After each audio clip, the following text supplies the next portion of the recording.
pag-uusapan mga kaibigan ay ang reputation and public perception challenge yung problema sa ganito. Okay. Negative image ang una from negative public perception. Kasi ang isip ng karamihan, masama ang network marketing company dahil sa mga illegal na gumagamit ng parang pyramiding style. Okay, yung pyramid scheme or Ponzi scheme. Nagkamay tuloy ang legal na network marketing industry. Okay, yung pag-distribute ng product using the multi-level approach. Okay, multi-level marketing. May solution mga kaibigan. Una, education and set clear expectations by clearly explaining the business model. Kapag ikaw alam mo ito, pinag-aralan mo, pag nag-join ka dito, explain mo. Kaya nga, sana may pasok mo sa mga paralan, curriculum sa curriculum. Para mas maintindihan ng network marketing industry, maraming gaganda ang buhay. Hindi mag-graduate, empleyado hanggang pagtanda. Ano gaganda ang buhay? Kung ang syurto limitado, o di ba, sila yung mayaman, yung may-ari lang ng kumpanya, yung may-ari lang ng formal education. Siyempre, pag nasa public, siyempre yung magkakaroon ng maraming tax ang government educational system. Na ang problema naman, lalo sa panahon ngayon, nagagamit ng tax sa maling paraan. No?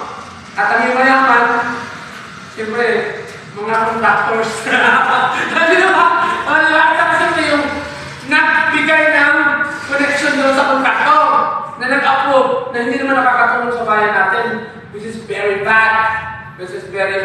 Sana lumakas ng konsensya. Lalo na yung mga anak nila na makukonsensya, sasabihan yung mga parents na naging dahilan ng pangumurakot. O, di ba?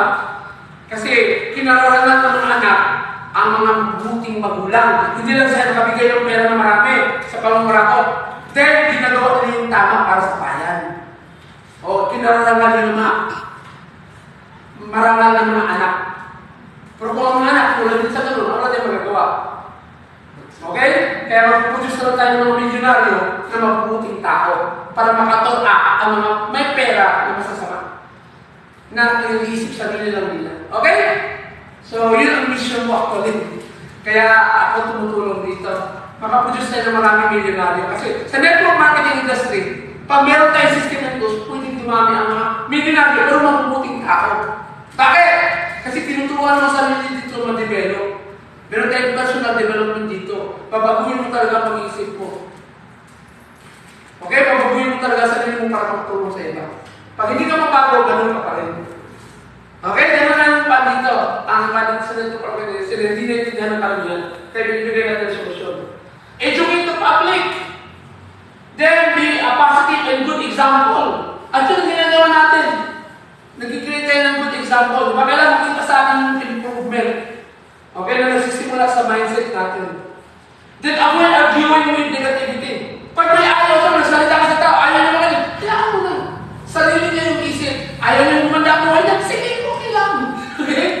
Kasi ayaw niya makinig ng paano yumaman sa tamang paraan. Di okay lang, hindi pa siya handa. Kaya ako, pag may estudyante kong ayaw, noon, natuturo pa ako sa kolehiyo, hindi na, kasi ayaw niya eh. Gusto niya parehas pa rin sa dati. Gusto niya maging mahirap na yung pamilya niya. Hindi, yaman ako sa pagiging empleyado. Hindi, ang mayaman sa pagiging empleyado, yung may-ari ng kumpanya. Diretso na tayo doon, di ba? So magtayo ka muna ng kumpanya, kung gusto mo yumaman, kailangan mo na malaking kapital. Millions of pesos. Samantalang dito sa network marketing industry, isang pesos mo lang ilalabas ang pera mo. Example, 11,980 lang. May babalik pa sa yung produkto ng 12,000 plus. Parang wala ka talaga yung kapital. O, di ba? Hindi ba, ba't hindi maintindihan ng mga tao yan? Kasi kulang sa education. Ang iniisip nyo is scam. Okay? Alright. So, kung titignan natin, lack of transparency. Kapag hindi ka nag-aaral, dito, hindi mo pinag-aaral ng negosyo, hindi mo talaga makikita kung paano nangyayari, tama? Akala mo, bumili ka lang ng package, yaman ka lang. Hindi totoo yun. Huwag mo isipin dito na kumita ka agad. Ang tanong, gusto mo ba magbago ang sarili mo? Gusto mo magbago ang pag-isip mo para magbago ang buhay mo? Ganun ang tinitrain dito. Mas baguhin mo muna yung mindset mo at magkaroon ka ng skills, network marketing skills. Next,